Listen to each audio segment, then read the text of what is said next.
नमस्कार, मैं हूं अमीश देवगन और आज जी मीडिया पर हम लेके आए हैं प्रेस कॉन्फ्रेंस।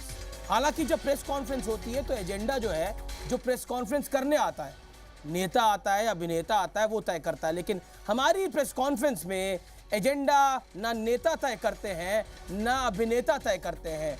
इस प्रेस कॉन्फ्रेंस में एजेंडा तय करते हैं देश के कुछ जाने माने पत्रकार और जी मीडिया के सीनियर एडिटर्स, जो पूछते हैं, दागते हैं सवाल नेता से और जानते हैं कि उनकी उस पर क्या राय है। तो स्वागत है आपका प्रेस कॉन्फ्रेंस में। और आज प्रेस कॉन्फ्रेंस में हमारे साथ मौजूद हैं भारतीय जनता पार्टी के नेशनल ट्रेजरर पीयूष गोयल। तो पीयूष गोयल साहब भारतीय जनता पार्टी के नेशनल ट्रेजरर तो हैं ही, साथ ही टीम मोदी के भी अहम सदस्य हैं। आइए आपको मिलाते हैं पीयूष गोयल से।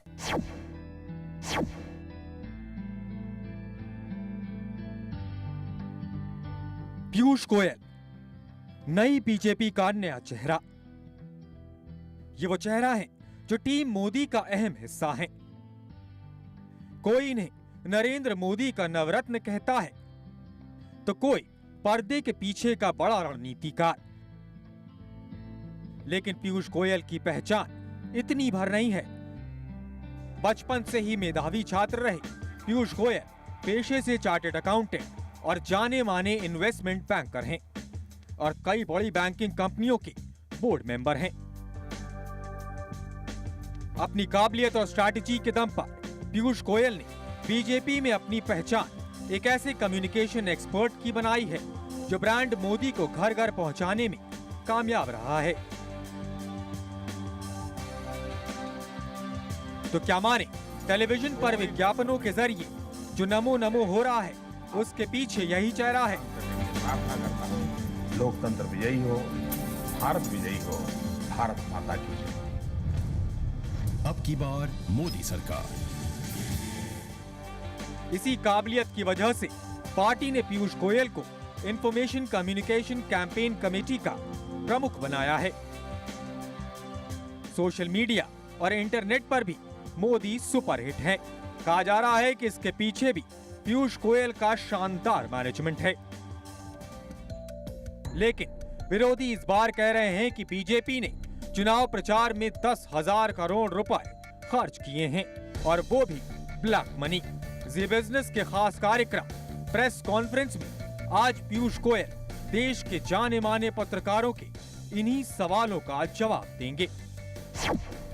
पीयूष गोयल साहब हमारे साथ मौजूद हैं। गोयल साहब, टीवी चैनलों से लेकर सोशल मीडिया पर हर जगह नरेंद्र मोदी हैं और कहते हैं चेहरा नरेंद्र मोदी का है, हाथ पीयूष गोयल का है। नहीं, हाथ तो मेरे ख्याल से जनता का है। ऐसा प्रतिसाद, ऐसी प्रसिद्धि तभी हो सकती है जब जनता आपके पीछे खड़ी हो। मैं समझता हूँ, पीछे एक ब्रांड शो में किसी ने मुझसे पूछा कि नरेंद्र मोदी जी का इतना जो भाव है, देश भर में लहर है, उसमें ये एडवर्टाइजिंग कैंपेन या सोशल मीडिया कैंपेन का कितना रोल रहा है।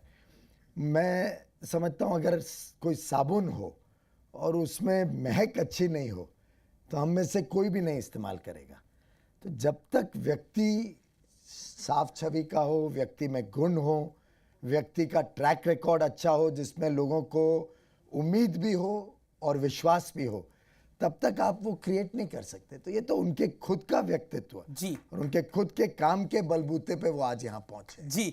चलिए, हमारे साथ कई जर्नलिस्ट हैं। अवधेश कुमार जी सवाल पूछे जाते हैं। पीयूष जी, मैं अवधेश कुमार हूँ। चुनाव में इंफॉर्मेशन कैंपेन में ज़्यादा महत्व असल में मिस इन्फॉर्मेशन कैंपेन का है, जो कि भारतीय जनता पार्टी और आपके नेतृत्व में बखूबी अंजाम दे रही है। लेकिन उस मिस इन्फॉर्मेशन कैंपेन में एक ही परिवार को निशाना बनाने का क्या उद्देश्य है? उससे क्या राजनीतिक लक्ष्य आप हासिल करना चाहते हैं? वैसे मिस इन्फॉर्मेशन है या मिस और उनके पति की इन्फॉर्मेशन है वो मुझे मालूम नहीं, लेकिन वास्तव में भारतीय जनता पार्टी एक रिस्पॉन्सिबल पॉलिटिकल पार्टी है। मैं दावे से कह सकता हूं कि हमने कोई भी विषय जनता के सामने रखा, उसका पूरी जिम्मेदारी मैं उठा सकता हूं, मेरा हर एक नेता उठा सकता है।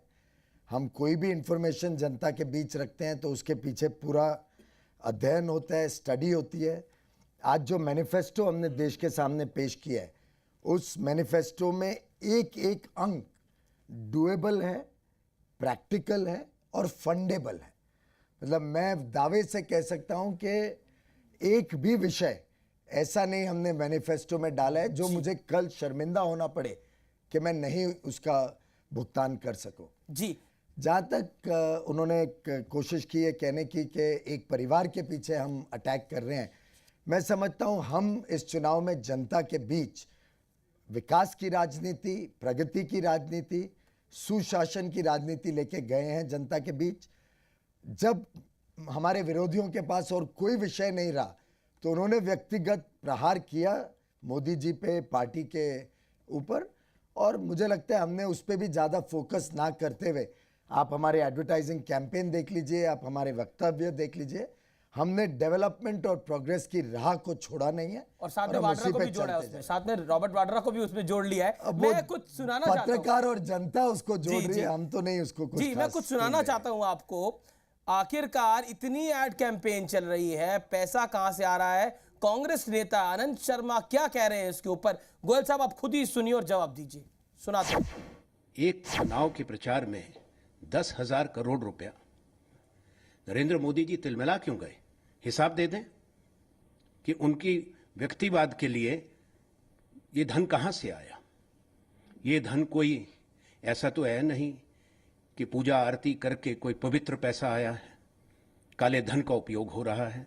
कुछ नहीं, इसके बीच ये है कि हमने नेगोशिएशन ज़्यादा अच्छी की और मुझे लगता है हमने इतना कोशिश की कि जो पूरा कैंपेन है वो एकदम अच्छे रूप में इफ़ेक्टिवली इस्तेमाल हो और सही समय पे हो। गोयल साहब, ये 10,000 करोड़ के पीछे दलील क्या है आपकी? वैसे तो मैंने आप नेशनल ट्रेजर भी हैं, पैसा तो खूब है बीजेपी के खजाने में। अच्छा चलिए, अगर आपको उसकी कुछ ज़्यादा खुफिया जानकारी है तो हमें भी दे दीजिए, थोड़ा और पैसा निकल आए किधर से। लेकिन वास्तव स्थिति यह है कि मैंने पीछे आनंद शर्मा जी के कई वक्तव्य, कई बयान देखे हैं अलग अलग विषयों के ऊपर। कभी वो एफडीआई के स्टैटिस्टिक्स में लोगों को गुमराह करने की कोशिश करते हैं। आप लोग सब ने देखा है कि इंपोर्ट एक्सपोर्ट जो कॉमर्स मंत्रालय का, वाणिज्य मंत्रालय का काम है, उसके आज तक फिगर कई सही हमें मिल नहीं पाए हैं। तो जो कॉमर्स मिनिस्टर एक रिस्पॉन्सिबल व्यक्ति होता है, वो अपने खुद के मंत्रालय के फिगर्स ठीक से नहीं कैलकुलेट कर सकता है, तो मुझे विश्वास है कि वो कोई मेरे एडवर्टाइजिंग कैंपेन के भी जरूर नहीं कर सकता है। पर मैंने एक चैलेंज दिया है कांग्रेस को और आनंद शर्मा जी को कि आप 10,000 करोड़ की बात कर रहे हैं, उसका 1/10वां हिस्सा आप मुझे दे दीजिए। जो कैंपेन मोदी जी का हुआ है उससे दुगना कैंपेन मैं आपके लिए चला देता नहीं, चला हूं, देंगे और अगर- फिर भी अगर आपको इतना दे देते पैसा हैं। रह जाएगा मेरे पास कि मेरे कई पुश्ते नहीं, ये बड़ा उसमें इंटरेस्टिंग बड़े है। पीयूष जी, बड़ा इंटरेस्टिंग सुखी है। जीवन जी सकते हैं। अगर आनंद शर्मा आपको दे देते तो राहुल गांधी के लिए पीयूष गोयल कैंपेन मैनेजमेंट करेंगे जैसे मोदी जी के वो लिए तो किया। मैंने आपको बताया कि अगर साबुन अच्छा नहीं हो तो वो तो मैं नहीं बेच सकता हूं, पर मैं उतना इफेक्टिव कैंपेन, इतना ज्यादा न्यूज़पेपर, टेलीविजन, सोशल मीडिया सब में जी, प्रेजेंट जरूर कर दूंगा। अब जनता उसको एक्सेप्ट नहीं करे उसकी तो जिम्मेदारी मेरी नहीं है, वो तो व्यक्ति को अपने काम से ही करना पड़ेगा। पर वास्तव में आपको बता दूं फर्क कहाँ है। फर्क यह है कि हमारी पार्टी में एक एक रुपए का हिसाब रखा जाता है हमारी पार्टी में, और मैंने आपके खुद के चैनल से बड़ी हार्ड नेगोशिएशन की है, वो आप भी अपने इन्वेस्टिगेट कर लीजिए। हम बड़ी हार्ड नेगोशिएशन करते हैं, हम दबाव में नहीं आते हैं, हम भ्रष्ट काम नहीं करने देते। हर पैसे का हिसाब होता है, हर पैसे के ऊपर जो एक अंग्रेजी में कहते हैं ना, get the best bang for the buck, we get the maximum bang for every buck we spend on the campaign. तो हमने हर चैनल के साथ, हर न्यूज़पेपर मीडिया हाउस के साथ सख्ती से नेगोशिएट किया, अच्छे डील्स लिए, 1 रुपए की चोरी नहीं होने दी, और अपना कैंपेन कैसे लोगों तक वास्तव में अच्छे रूप में पहुंचे।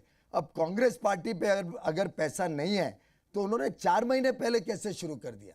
मेरा कैंपेन तो 7 दिन पहले शुरू होता है हर फेज के। तो अब जो पार्टी 4 महीने पहले शुरू कर दे, जिसकी होर्डिंग्स, अब वो अलग बात है कि होर्डिंग्स की भाषा मुझे नहीं लगता यहाँ से आधे लोगों को समझ भी आई होगी। मुझे तो आज तक अराजकता का मतलब ही नहीं समझ में आया। मेरी हिंदी कमज़ोर है, पर मैंने बड़े अच्छे अच्छे लोगों को भी पूछा तो मुझे समझ नहीं आया।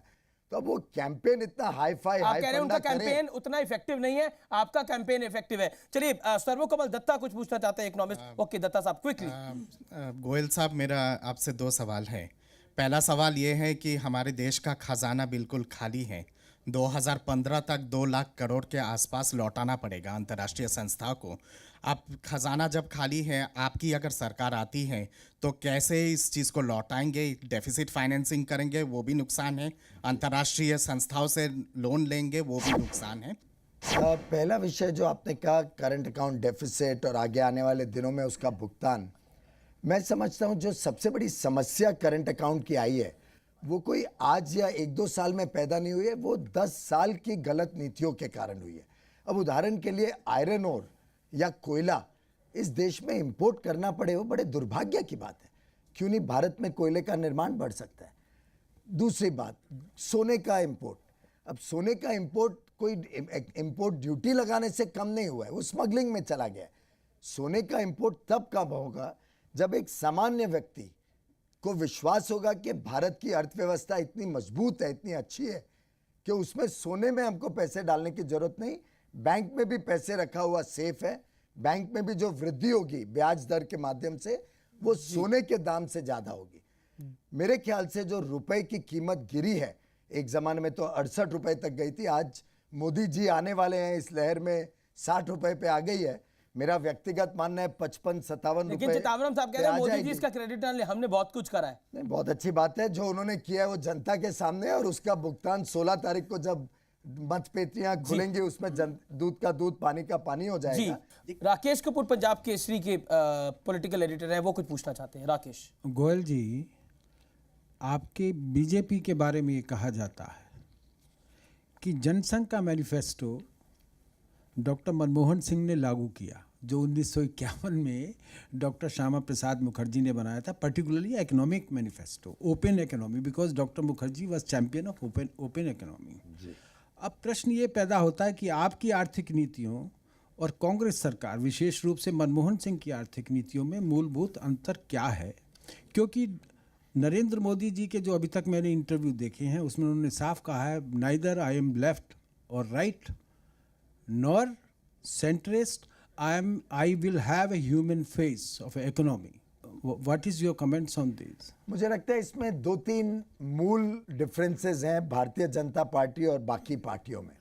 सबसे पहली बात तो हम स्वदेशी में विश्वास करते हैं और हमारी स्वदेशी की कल्पना है सेल्फ रिलायंस, जो मैंने कोयले का, आयरन ओर का उदाहरण पहले दिया।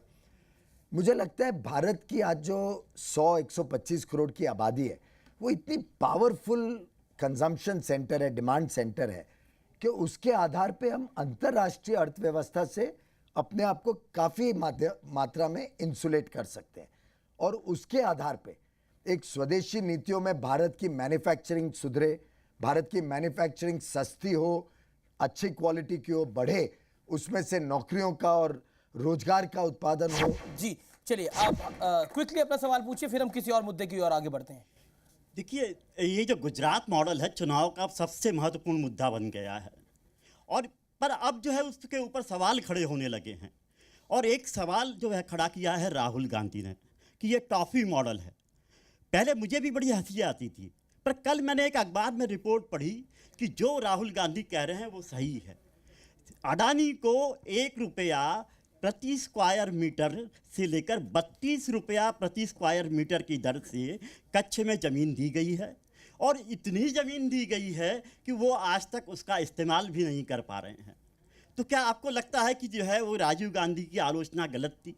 पीयूष गोयल, आप आगे बढ़े, लेकिन मैं उससे पहले सुनाना चाहता हूं, क्योंकि इस चुनाव का मुद्दा तो मोदी वर्सेस गांधी है, लेकिन अडानी वर्सेस वाड्रा कैसे बना है, आइए आपको दिखाते हैं। भैया आजकल टॉफी कितने की आती है? 1 रुपए की ना। गुजरात में भैया अडानी जी को 1 रुपए का 1 मीटर जमीन मिलता है। यहां पे आपको 1 रुपए की टॉफी मिलती है। गुजरात मॉडल नहीं है, ये टॉफी मॉडल है। देश विदेश की 300 से ज्यादा टॉफी प्राप्त करने का काम गुजरात मॉडल ने किया है। क्या गोयल साहब, अब आप क्या कहते हैं इस पे, सफाई क्या है? जो सवाल पूछा आपने बाइट भी सुन ली। मुझे कोई सफाई देने की जरूरत नहीं है। मैं समझता हूँ बड़े वरिष्ठ पत्रकार बंधु बैठे हैं यहाँ पे, वो भी अपना रिसर्च करते होंगे, अपनी जानकारियाँ पूरी निकालते होंगे, और कुछ अखबारों में अगर कुछ खबर आई है तो उसकी पूरी जानकारी निकालना भी मुझे लगता है हम सबका फर्ज बनता है उसके ऊपर टिप्पणी करने के पहले।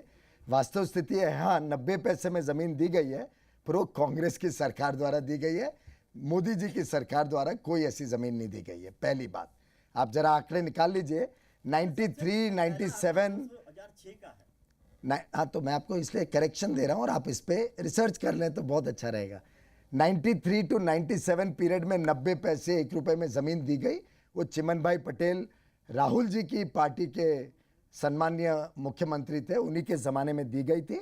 तो उन्होंने बहुत अच्छी बात जनता के सामने रखी है, मुझे लगता है जनता को इसकी जानकारी मिलनी चाहिए। रही बात दूसरी के, जब SEZ का कार्यक्रम UPA सरकार ने निकाला तो ऐसी जानकारी हमें प्राप्त हुई है कि अडानी कंपनी ने ज़मीन मांगी, उसमें बैरन वेस्टलैंड जिसमें 1 स्क्वायर मीटर भी फार्मर ज़मीन नहीं है, एग्रीकल्चरल ज़मीन नहीं है, और जिस पे कुछ उत्पादन होता हो, एक स्क्वायर मीटर ज़मीन भी वैसी नहीं है।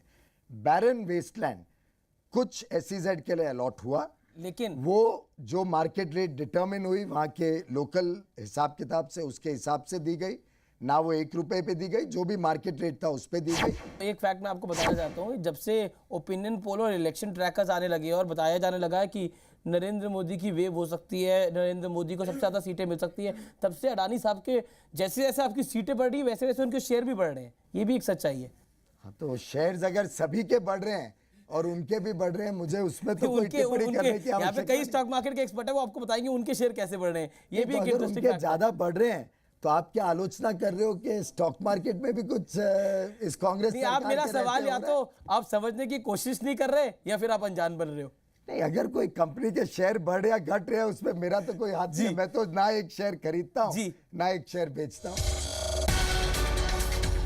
ब्रेक के बाद पीयूष गोयल को सामना करना होगा और भी कड़े सवालों का। बाबा रामदेव आपकी पार्टी को एम्बैरेस कर रहे हैं कई बार। मुझे नहीं लगता बाबा रामदेव ने ऐसा कोई हनीमून वाला बयान देख के तो कर दिया पूरी तरह।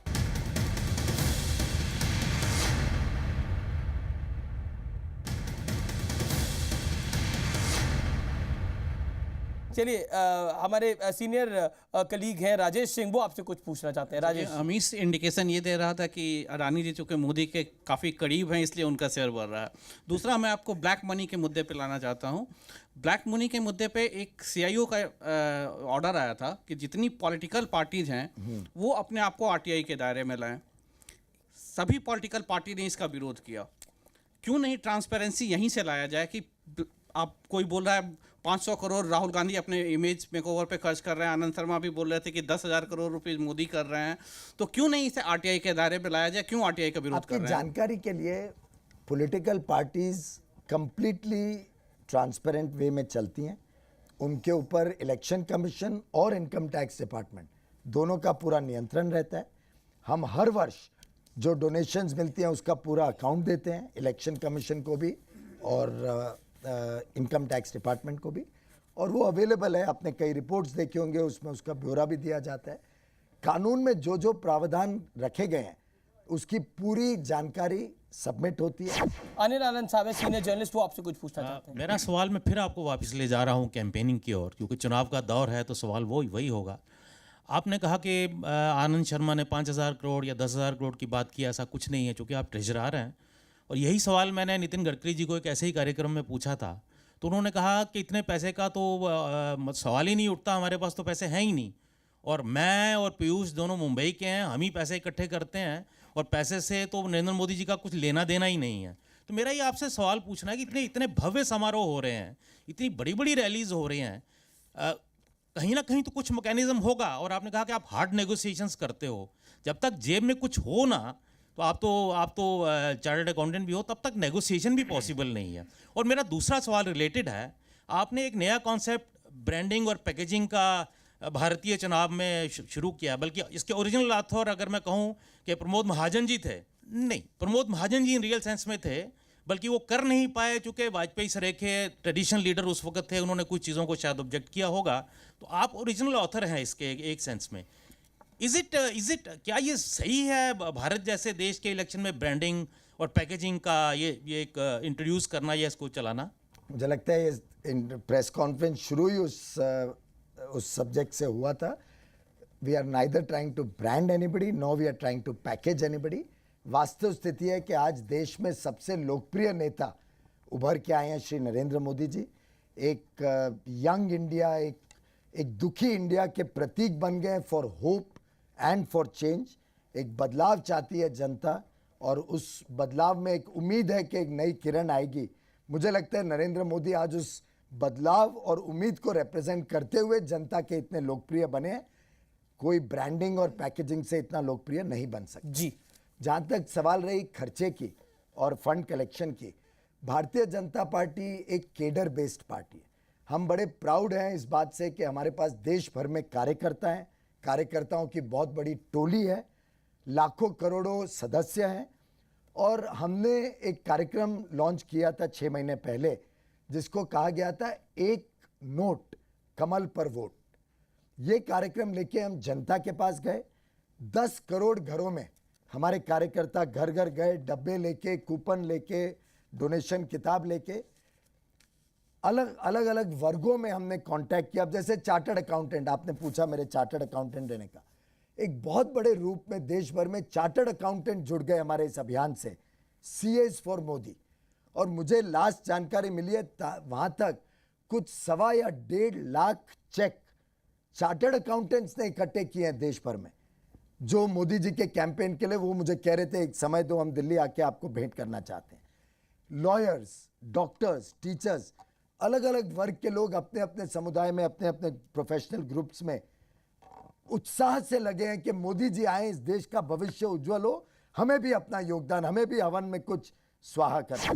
संतोष भारती हैं चौथी दुनिया के चीफ एडिटर। संतोष जी, एक धन्यवाद आपको दूं कि जितनी बार हम किसी भी भारतीय जनता पार्टी के नेता से मिलते हैं वो कुछ न कुछ ऐसी तस्वीर रखता है जिससे लगता है कि इस देश का जैसे बच्चा बच्चा राम का था, इस समय बच्चा बच्चा मोदी का हो गया है। अच्छा लगा सुन के। पर आपसे अदब के साथ आपको ये जानकारी दूं कि पैकेजिंग और मार्केटिंग की वजह से बहुत सारी कंपनियों ने करोड़ों लोगों को धोखा दिया, पैसा लेके गायब हो गई और उसकी वजह से बहुतों ने आत्महत्या की। ये भी आंकड़े हमारे सामने उसी दौर में जिस दौर में आप ये मुझे समझा रहे हैं। तीसरी चीज़, कोई तो फिगर होगी ना भारतीय जनता पार्टी के पास, 5,000 करोड़ नहीं 100 करोड़ होगी। आपने पब्लिसिटी का बजट क्या रखा था? आपने 3-4 विषय उठाए। सबसे पहला विषय तो उठाया कि कोई कंपनियां फेल होती हैं वगैरह। मेरे ख्याल से दोनों चीज़ों में कोई तर्क नहीं बनता है एक से दूसरा। यहाँ एक व्यक्ति का ट्रैक रिकॉर्ड है, इस व्यक्ति का चरित्र है।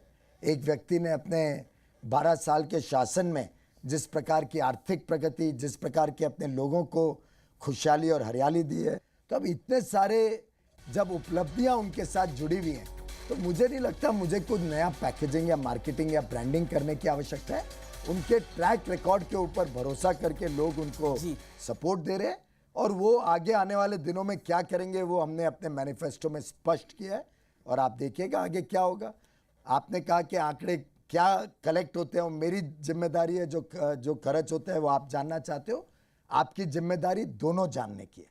नरेंद्र मोदी जी ने खुले चैनल पे यह आह्वान दिया है सरकार को कि जो इंक्वायरी बिठाना चाहें, और मैं आज उसको दोहराता हूं अमीश जी, जो इंक्वायरी बिठाना चाहें, जो चेकिंग करना चाहें, हम खुले हैं। हमारी सब ऑडिटेड है, सब काम जो होता है। इनफैक्ट आपकी जानकारी के लिए जो ऑफिस एडवर्टाइजिंग आरओज वगैरह दे रहा है वहाँ ऑडिटर का व्यक्ति 24 घंटे बैठा है और मुझे ये सब रिपोर्ट्स इनकम टैक्स को और इलेक्शन कमीशन को सबमिट करनी पड़ती है। इस देश का कानून बड़ा बढ़िया बनाया हुआ है, सब इंफॉर्मेशन सामने आएगी। जी चलिए, एक स्टॉक मार्केट एनालिस्ट है, वो आपसे कुछ सवाल पूछना चाह रहे हैं और फिर हम आपको ब्लैक मनी के ऊपर एक बयान दिखाएंगे। So wish you very good luck for the basic exchange first. I'm associated with the investment bank based out of London और हम लोग ऑफशोर फंड्स चलाते हैं हम लोग थोड़े बहुत। तो 2-3 इश्यूज हैं जो एफआईएस को बहुत ज़्यादा कंसर्न आ रहे हैं बीजेपी को लेके कि आपका गार पे पहले क्या व्यू रहेगा, जो कि बहुत डिस्टर्बिंग रहा है आपका। और दूसरा कुछ रिटर्न एक्ट्स हो गए, जैसे परमानेंट एस्टैब्लिशमेंट एक्ट है आपका, परमानेंट एस्टैब्लिशमेंट क्लॉज है, जो कि हम जैसे जो फंड मैनेजर्स जो इंडिया में बेस्ड है उनको बाहर जाना पड़ता है काम करने के लिए, तो उन पे आपका क्या व्यूज़ है? That's very very good points. दोनों आपने बहुत अहम मुद्दे उठाए हैं भाई साहब। जहाँ तक गार का सवाल है, मैं आपसे दरख्वास्त करूंगा, एक डायरेक्ट टैक्स कोड ये सरकार लाई थी। उस डायरेक्ट टैक्स कोड के ऊपर हमारी एक स्टैंडिंग कमेटी ऑफ फाइनेंस की रिपोर्ट आई है। श्री यशवंत सिन्हा जी पूर्व वित्त मंत्री रहे हैं, उनकी अध्यक्षता में हमारी कमेटी ने इसको बहुत डिटेल में स्टडी किया है और रिपोर्ट पेश की है। उसमें परमानेंट एस्टैब्लिशमेंट का विषय पे भी हमने टिप्पणी की है डायरेक्ट टैक्स कोड की। मैं समझता हूँ गार पूरी दुनिया में लागू होता है, भारत में भी लागू हो, इसमें किसी को कोई आपत्ति नहीं है, कोई फंड्स को भी आपत्ति नहीं है। तकलीफ आती है कि भारत में जो टैक्स एडमिनिस्ट्रेशन है और उसका जो तरीका है एडमिनिस्टर करने का, it is like tax terrorism, और हमने उसका हमारे मैनिफेस्टो में जिक्र किया। हम समझते हैं, और वाजपेयी जी की 6 वर्ष के आप कार्यकाल देखिए, उसमें जनता, इन्वेस्टर्स सब खुशी से, खुले दिल से अपना कारोबार चलाते थे। हम कोई हर एक चीज़ में आप पे अविश्वास नहीं करते थे। हम समझते हैं बेसिक डीएनए भारतवासियों का ईमानदारी का है, और फिर कोई गलत पकड़ा जाए तो सख्त से सख्त कार्रवाई हो। मैं समझता हूँ मोदी जी का शासन भी आप पे विश्वास करेगा, आपके काम पे दखल अंदाजी नहीं देगा, और हम आपको विश्वास दिलाते हैं कि टेररिज्म बंद करेंगे।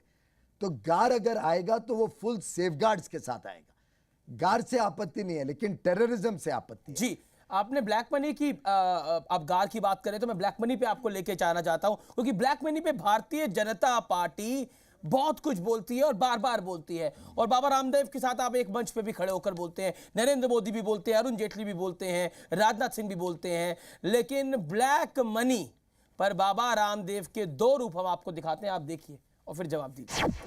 तो पहले ये तो हम पहले ले चुके थे, और अब प्रत्येक लोकसभा क्षेत्र में जाकर के वहां के प्रतिनिधियों से भी हम इन मुद्दों पर समर्थन ले रहे हैं, जिससे कि सत्ता परिवर्तन के बाद काले धन, भ्रष्टाचार और व्यवस्था परिवर्तन के मुद्दों पर इस देश को न्याय मिल सके। अच्छा, किसी में कहीं से है पैसे लाने में बड़ी दिक्कत हो रही है, हमारे पकड़े नहीं गए। सुना आपने? सुनाई दिया ये तो आपको एक जगह तो बाबा रामदेव ब्लैक मनी की बात कर रहे हैं, दूसरी तरफ एक कैंडिडेट उनको कह रहे हैं भाई पैसे कहाँ से आएंगे। बोले यहाँ मत बात करिए, जरा यहाँ तो देख लीजिए, सामने प्रेस बैठी हुई है। क्या कहते हैं आप? ऐसी ब्लैक मनी बीजेपी वापस लाएगी? मेरे ख्याल से उसमें कोई ब्लैक मनी का मुझे इमीडिएटली कुछ दिखा नहीं, पर अगर कोई भी टिप्पणी है आप उनसे जरूर पूछ सकते हैं। पर मैं समझता हूँ कि भारतीय जनता पार्टी का उद्देश्य रहेगा कि जब तक हम इलेक्टोरल रिफॉर्म्स नहीं लाते हैं और जब तक हम टैक्स एडमिनिस्ट्रेशन को सिंप्लीफाई नहीं करते, तब तक ये प्रॉब्लम्स आपको ही परेशानी करती है। एक उदाहरण के लिए हमने एक सुझाव रखा था कि इनकम टैक्स की कलेक्शन आप देखिए, आज 3 करोड़ 50 लाख लोग इनकम टैक्स भरते हैं, उसमें से 3 करोड़ लोग, 2 करोड़ 90 लाख लोग की आय 5 लाख से कम है। अब आप बताइए कि आज एक सामान्य मध्यम वर्गीय परिवार 5 लाख रुपए में अपना कैसे जीवन, लगभग एक बहुत ऑर्डिनरी जीवन जी सकता है। तो हमारे विचार इस तरीके से रहेंगे कि कैसे मध्यम वर्ग लोगों तक ये बेनिफिट्स पहुंचे, और ये जो 3 करोड़ परिवार हैं, इनका कुल टैक्स कलेक्शन होता है मात्र 24-25 हजार करोड़, जो टैक्स का 1-1.5% है। तो आप 3 करोड़ लोगों को त्रस्त कर रहे हो, उनसे गलत काम और बेईमानियां करवाते हो, सिर्फ 24-25 हजार करोड़ करेक्ट करने। मुझे लगता है जो आज देश के सामने समस्या है, उसका समाधान करने के लिए हमें टैक्स एडमिनिस्ट्रेशन को सिंप्लीफाई करना पड़ेगा, और जनता के ऊपर बोझ कैसे रीजनेबल हो, टॉलरेबल हो, उस पर ध्यान देना। लेकिन ब्लैक मनी पर आपने सफाई नहीं दी है, जो बाबा रामदेव का ब्लैक मनी का तभी कम होगा जब आपको लग रहा है बाबा रामदेव आपकी पार्टी को एम्बैरेस कर रहे हैं कई बार। मुझे नहीं लगता बाबा रामदेव ने ऐसा कोई काम हनीमून किया वाला है। बयान देख के तो कर दिया पूरी तरह। अब वो उसकी कॉन्टेक्स्ट को आप लोग अगर देखें तो मुझे लगता है उन्होंने देश के सामने जो एक टूरिज्म के नाम पे लोग गरीब के साथ खिलवाड़ कर रहे हैं, आखिर गरीबी हटाओ का जो नारा है वो 1971 में इन्होंने दिया था। ब्रेक के बाद जानेंगे कि टैक्स पेयर्स के लिए नई सरकार की झोली में क्या है। Are we speaking to the national treasurer of the BJP, or are we speaking to the future finance minister of the country? 2 crore 90 lakh small tax pairs को टैक्स के दायरे से निकाला जाए, वो 24,000 करोड़ आप लोगों की जेब में जाएगा।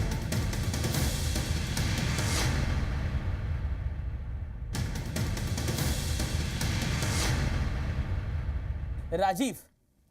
पीयूष जी, आपके व्यक्तित्व के दो पहलू हैं। एक तो ये कि आप एक नेता हैं, कुशल वक्ता हैं, और दूसरा पहलू ये है कि आप चार्टर्ड अकाउंटेंट हैं।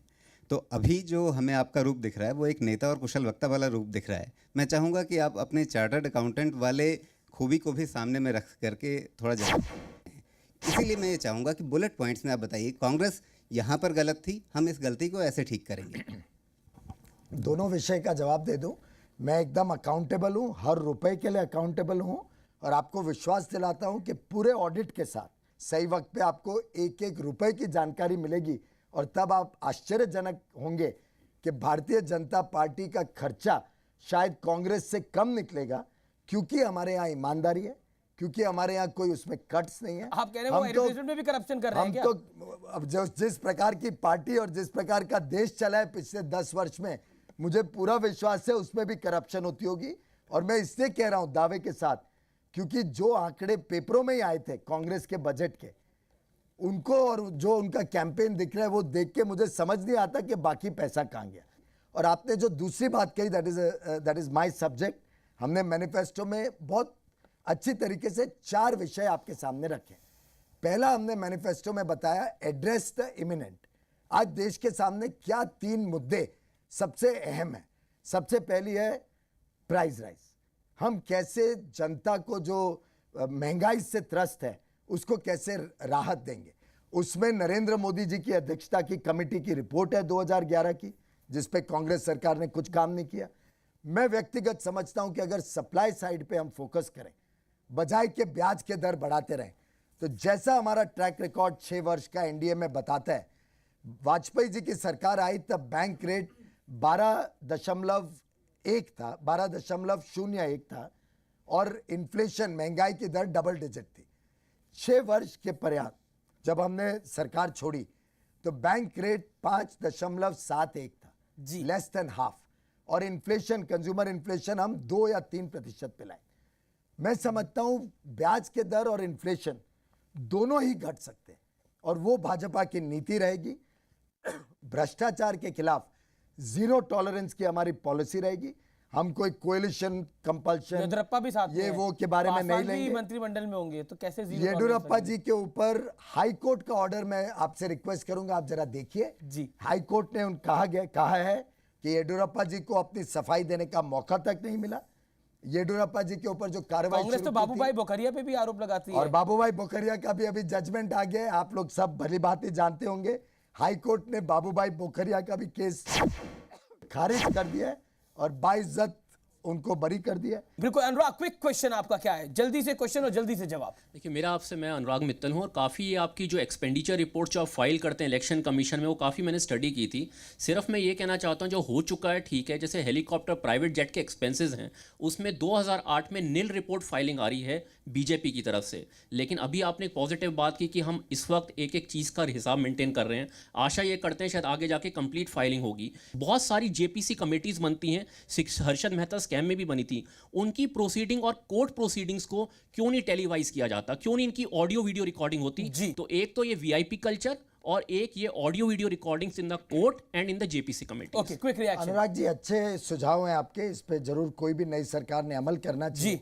पर आपकी जानकारी के लिए, हम ऐसे झूठे बातें रख के जनता को बेवकूफ बनाएं और बाद में पलटे, जैसे कुछ आपकी दिल्ली की दूसरी पार्टियों ने किया, हम उसमें विश्वास नहीं करते। We don't have to make false promises. By our actions and by our activities, I am sure we will satisfy the people of our intentions and the purity of our purpose. जहाँ तक judicial police reforms, manifesto आप जरा देखिए, उसमें हमने काफ़ी अच्छी तरीके से विषय रखे हैं कि किन विषयों पे हमारा ज़्यादा ध्यान आकर्षित रहेगा। पब्लिसाइजिंग द जेपीसी रिकॉर्डिंग्स ऑफ और द प्रोसीडिंग्स की आपने बात कही। पार्टी का क्या स्टैंड रहेगा वो नई सरकार तय कर सकती है, मैं तो आज नहीं बोल सकता उसके बिहाफ पे। पर व्यक्तिगत तौर पे मेरा व्यक्तिगत मत है कि वो नहीं है। इसलिए आज भी पार्लियामेंट्री स्टैंडिंग कमिटीज़ में नॉन पार्टीसन लाइंस में और कलेक्टिवली हर एक पार्टी का व्यक्ति नेशनल इंटरेस्ट खुले दिल से बात करता है, खुले रूप से अपनी बात रखता है, अच्छे आदान प्रदान होते हैं विचारों के, और अच्छी रिपोर्टें बनती हैं। जी, समीर आहलूवालिया जी बिजनेस के एडिटर, वो आपसे कुछ पूछना चाहते हैं। Piyush ji, thanks very much for joining us. सबसे पहले पिछले 10 मिनट में जो मैंने सुना, it was like a summarized short budget speech by the finance minister of the country.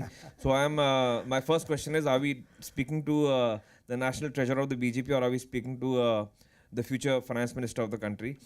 So that's why I want to be slightly forward looking in what I ask you. What is the plan within the BJP in terms of cabinet formation? Are we looking at getting more and more professionals like you in key economic ministry roles, or is it again going to be a sort of a coalition of old politicians? The team is very young, so we have a lot of hopes. Market expectations are very high on the party. So are we looking at professionals or professional politicians like you, people who are well educated and have professional degrees, to take key roles in the government? Sameer जी, मुझे याद आ रहा है वाजपेयी जी एक बार मुंबई में Shivaji park में जब हमारी सरकार गई, उसके तुरंत बाद एक पब्लिक रैली को एड्रेस करते हुए कह रहे थे कि मैं एक पार्टी का कार्यकर्ता हूं और ये एक पद है जो मेरे से कभी भी छीना नहीं जा सकता।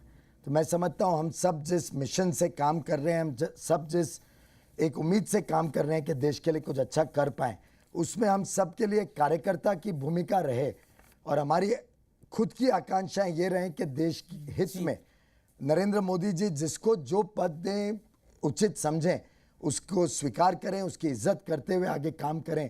मुझे लगता है मेरे लिए उतना ही कहना ठीक रहेगा। उनका जो स्टैंड, उनका जो स्टाइल है, वो बेस्ट ऑफ प्रोफेशनल्स को इन्वॉल्व करते हैं।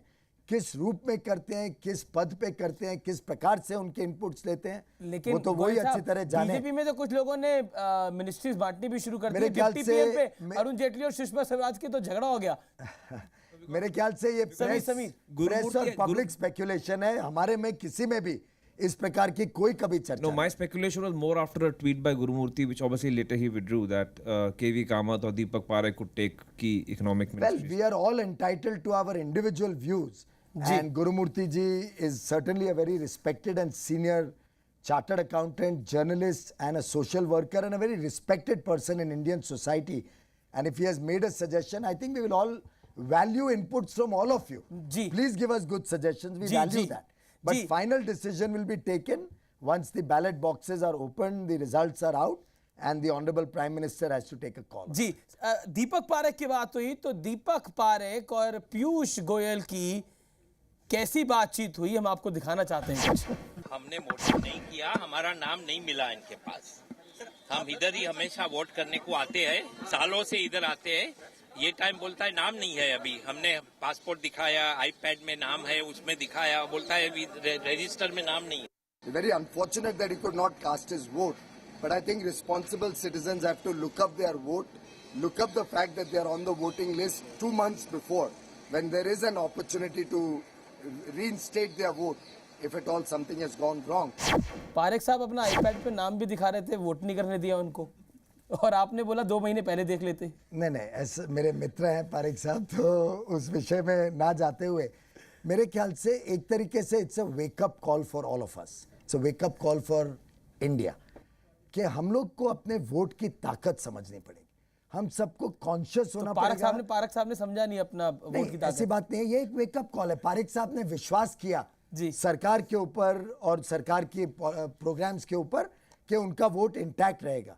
उनकी गलती नहीं थी, उन्होंने शायद गलत सरकार पे विश्वास किया और शायद कोई एक गलत व्यक्ति को अपना सपोर्ट कबूल किया कुछ इलेक्शन के 3-4 दिन पहले। जी शायद उन्होंने समझा होता। रिपोर्ट्स आई थी, उन्होंने बोला था कि वैसे तो मैं मोदी को चाहता हूं, लेकिन मैं अपना मेंबर ऑफ पार्लियामेंट कांग्रेस के कैंडिडेट को ही चुनूंगा। हाँ, पर उन्होंने ध्यान नहीं दिया कि ये एक नेशनल इलेक्शन था, या हर एक मेंबर ऑफ वही नाराजगी थी क्या? वही नाराजगी थी आपकी? नहीं, मेरी कोई नाराजगी नहीं है। मेरे मित्र हैं, बड़े वरिष्ठ मित्र हैं, लेकिन ये नाराजगी तो रही होगी। एक मैं समझता हूँ आइकॉन है, रोल मॉडल है हम सबके लिए। गोयल साहब, उनका एक ही वोट है और वो वोट आपकी पार्टी को वो नहीं दे रहे, वो खुले रूप से बोल चुके थे। आपने हमारा इश्तिहार देखा होगा, even 1 vote can get you majority, और अटल जी की सरकार तो 1 वोट पे गई थी। तो वास्तव में मेरा आप सबके लिए एक आह्वान है, ये चुनाव राष्ट्रीय मुद्दों पे लड़ा जा रहा है, ये चुनाव देश की सरकार चुनने के लिए लड़ा जा रहा है, और हर एमपी जो खड़ा होकर नरेंद्र मोदी जी का समर्थन करेगा, उसी के बलबूते पे मोदी जी एक अच्छी सरकार देश के सामने दे पाएंगे। तो इसलिए व्यक्तियों के ऊपर उठ के, नीतियों के ऊपर ये चुनाव लड़ा जाए, और मेरे ख्याल से हर व्यक्ति, हर नागरिक देश के चुनाव के हिसाब से देश की नीति और देश की लीडरशिप चुन रही है, उस हिसाब से वोट क्विक क्वेश्चंस और क्विक आंसर्स क्विकली। मृत्युंजय, क्या सवाल है आपका? सर, आपसे जानना चाहूँगा, आपने जिस तरह से बात की कि राष्ट्रीय मुद्दों के आधार पर चुनाव लड़ा जा रहा है, मोदी जी भी बात करते हैं 6 करोड़ गुजरातियों की और 125 करोड़ देशवासियों की, लेकिन दूसरी तरफ गिरिराज सिंह कहते हैं कि जो लोग मोदी को सपोर्ट नहीं करेंगे उनको पाकिस्तान भेज देंगे। तो गड़िया कुछ कहते हैं और मोदी जी के सभा में शिवसेना के नेता रामदास कदम कुछ कहते हैं। क्या ये लोग मोदी जी की जो पूरी प्लानिंग है, जो योजना है, उनको पंक्चर करना चाह रहे हैं या फिर ये सुनियोजित बयान है? मुझे लगता है कि नहीं, ये इसमें ये मैं एक और सवाल ऐड कर रहा हूँ। इसमें कुछ लोग ऐसे हैं जो बीजेपी को 200 क्रॉस नहीं करना देना चाहते। वो कहते हैं 180 पे ये गाड़ी रुक जाए आप लोगों की। है कोई एक लॉबी ऐसी? ये कोई पार्टी के बाहर जरूर लोगों की इच्छा हो सकती है, मेरी पार्टी के अंदर कोई व्यक्ति ऐसा नहीं। मोदी जी को आपत्ति हुई, उन्होंने ट्विटर पे ट्वीट करके बोला कि मेरे शुभचिंतकों ऐसे मत बोला करो। हाँ, तो उन्होंने एक तरीके से उनके शुभचिंतकों को चेतावनी भी दी और एक तरीके से रिक्वेस्ट भी किया, प्रार्थना भी की कि शुभ चिंता को इतनी ज्यादा हद तक मत ले जाओ, उसको सीमा में ही बांधे रखो। जी, क्विक क्वेश्चन। मेरा गोयल साहब से एक क्वेश्चन है कि यदि आने वाले इलेक्शन में बीजेपी को पूर्ण बहुमत नहीं मिला और आप पार्टी को कुछ सीटें मिली, तो क्या बीजेपी आप पार्टी से समर्थन लेगी?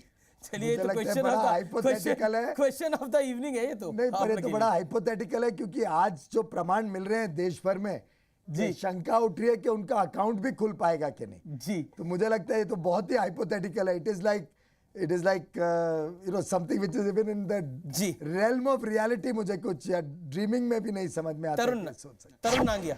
हेलो, मैं तरुण नांगिया, जी बिजनेस से। जी बिजनेस है, मैंने हाल ही में एक ऑपरेशन और एक एक्सपोजे किया था ऑन ऑपरेशन हवाला। मोइन कुरैशी के 520 आवर्स के जो टेप्स हैं और कोई कांग्रेस के सीनियर मिनिस्टर्स के साथ उनकी साठगांठ है। मोदी जी ने भी इसको भाषण में बोला, what will be BJP's plan of action to tackle black money? Ram Jethmalani is also an applicant. This is one question. Second, in Pune, a couple of months ago, you addressed a group of industrialists and builders. उसके अंदर JW Marriott में ये हुआ था, उसमें आपने harassment by the Taxmann के बारे में कुछ बात की थी। आपने एक पर्सनल एग्जांपल भी दिया था, आई वाज प्रेजेंट देयर। आपने बोला था मेरे को भी एक आया था and then I had to clarify. उस मामले में harassment of small tax payers, उसके ऊपर में क्या भूमिका है? जी, ये दो सवाल है। एक ऑपरेशन हवाला पे जिसपे नरेंद्र मोदी से लेके भारतीय जनता पार्टी बहुत एग्रेसिव है, और दूसरा हैरेसमेंट ऑफ टैक्स पेयर्स। क्योंकि मोइन कुरैशी का जो मामला है उसको जी बिजनेस ने पूरी तरह से एक्सपोज किया है। हालांकि 4 मंत्री और एक 10 जनपद का करीबी नेता का इसमें लिंक आ रहा है, लेकिन नाम हम उन नेताओं के अभी नहीं ले रहे। लेकिन ये मामला बहुत बड़ा है और संजीदा है। नरेंद्र मोदी 2 बार इस विषय पे अपनी रैलीज में बोल चुके हैं और भारतीय जनता पार्टी सिलसिलेवार तरीके से मीडिया को ब्रीफ भी कर रही है। पहली बात तो मैं आपको बधाई दूंगा, जी बिजनेस को और अमित जी आपको। एक अच्छा मीडिया, एक अच्छा पत्रकार, एक अच्छा जो जर्नलिस्टिक वर्ल्ड का दायित्व रहता है, वो ये रहता है कि सरकार को, हम जैसे पब्लिक रिप्रेजेंटेटिव्स को अपने टोज पे रखें। और मैं समझता हूँ बेखूबी आप लोग ये काम कर रहे हैं। मैं उम्मीद करूँगा आगे भी आप लोग ये लगातार करते रहें। जो भी सरकार आए, हमारी आए, जैसी भी आए, हर व्यक्ति को ये ध्यान रखना पड़ेगा कि आज जनता जागरूक है।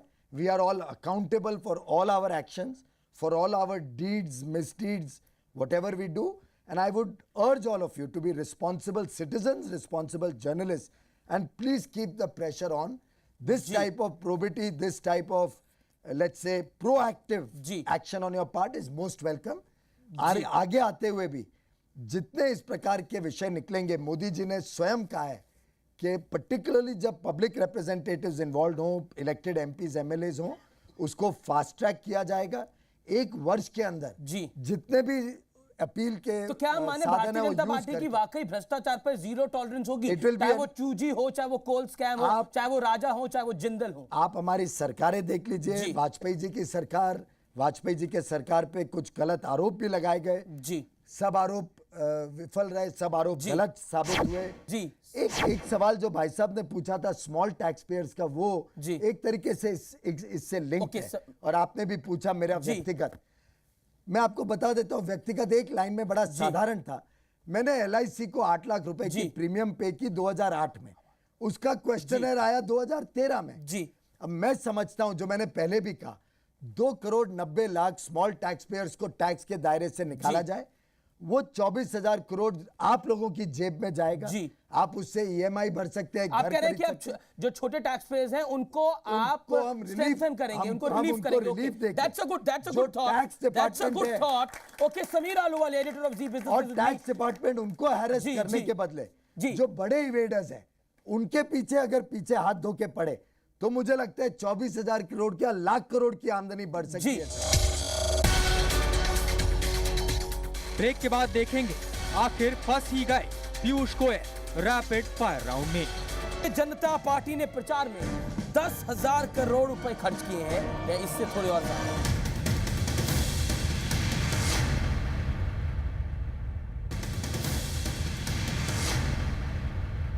Sameer Ahluwalia, your take on Operation Hawala also. That's Operation very Hawala important. में, when we were doing the investigation, specifically Tarun was doing the investigation on this, we found out that a lot of things which happen even in the IT department is kept very secretive. आपने बोला कि political opponents को भी इसको settle करने के लिए investigation कराई जाती है. Then it becomes, पूरा एक veil of secrecy में चला जाता है. 520 घंटे की एक आदमी की रिकॉर्डिंग है, हजारों करोड़ रुपए का हवाला ट्रांजैक्शन है through Dubai and London, politicians are involved in it. Should you form the next government, will there be more transparency in the way these investigations are conducted? Will the names become more transparent? मुझे लगता है ये case to case depend करता है और case to case Bharat के कानून इतने सक्षम हैं कि उसमें प्रोविजंस हैं क्या चीज़ इन कैमरा होगी, क्या इन पब्लिक होगी और किस स्टेज पे पब्लिक होगी। क्या होता है कई बार आपको ये भी ध्यान रखना पड़ेगा, transparency should not become a tool for blackmail और मिसयूज। अब एक इन्वेस्टिगेशन समझो आपके चैनल पे शुरू होती है और आपको कुछ जानकारी मिलती है और आप उसका एकदम बड़े रूप में उसका सेंसेशनलाइज कर दो और बाद में आपको ही प्रमाण मिलते हैं कि ये ठीक नहीं है, हमने गलत कर दिया। अब आप डैमेज तो अंडू नहीं कर पाएंगे ना जो आपने डैमेज कॉज कर दिया।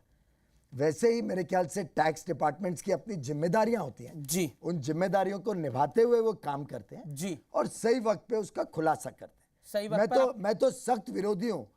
कोई अगर टैक्स रेड हो रही है उसको सेंसेशनलाइज करने के मैं सख्त विरोधी हूं, क्योंकि आप अच्छी अच्छी रेपुटेशंस को टार करते हो। कई बार स्टॉक मार्केट को आप अफेक्ट करते हो, शायद कुछ गेम्स होते हो क्या मालूम, लेकिन जब आदमी गलत पाया जाए, कुछ गलत चीज मिले, उसको आप जनता के सामने रखिए। पर मुझे एक एग्जांपल भी नहीं मालूम कि कोई, मतलब ये न्यूज़ जरूर आती है कि X company, Y company, Z company पर इनकम टैक्स की रेट चल रही है, उसके बाद क्या होता है उसकी रिपोर्ट मुझे आज तक कभी नहीं मिली कहीं। Which is why I suspect the bona fides of this sensationalism.